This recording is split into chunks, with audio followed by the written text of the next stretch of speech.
মেহেরপুরের গাংনীতে ৩৬ কেজি গাঁজাসহ রাহিব ওরফে রাকিব নামের এক মাদক কারবারিকে আটক করেছে মেহেরপুর সিপিসি ৩ র্যাব ১২ এর সদস্যরা। বৃহস্পতিবার দিবাগত রাত ১১:১৫টার দিকে গাংনী উপজেলার কাথলি ইউনিয়নের লক্ষ্মীনারায়ণপুর ধলা গ্রামের নিজ বসতবাড়ি থেকে তাকে আটক করা হয়। আটক রাকিব গাংনী উপজেলার কাথলি ইউনিয়নের লক্ষ্মীনারায়ণপুর ধলা গ্রামের আক্তারুল ইসলামের ছেলে। মেহেরপুর সিপিসি ৩ র্যাব ১২ এর সহকারী পুলিশ সুপার এনামুল হক এক প্রেস ব্রিফিংয়ে সাংবাদিকদের এ তথ্য জানান।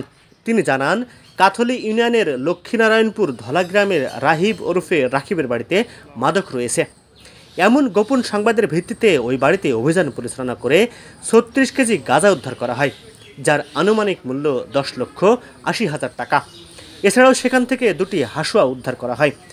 এ ঘটনায় মামলা দায়েরপূর্বক তাকে গাংনী থানায় হস্তান্তর করা হবে বলেও জানান তিনি। ২৫ সেপ্টেম্বর ২০২৪ রাত ৩টা ১৫ ঘটিকায় র্যাব ১২ সিপিসি ৩ মেহেরপুর কোম্পানির একটি চৌকস অভিযানিক দল মেহেরপুর জেলার গাংনী থানাধীন কাথলি ইউনিয়নের লক্ষ্মীনারায়ণপুর ধলা গ্রামস্থ ধৃত আসামি মোহাম্মদ রাহিব উর্ফে রাকিব, বয়স ৩৫, তার বসতঘর হইতে তার উপস্থিতিতে ৩৫ কেজি গাঁজা, যার মূল্য অনুমান ১০,৮০,০০০ টাকা সহ তাকে গ্রেপ্তার করা হয় এবং মালামাল জব্দ করা হয়।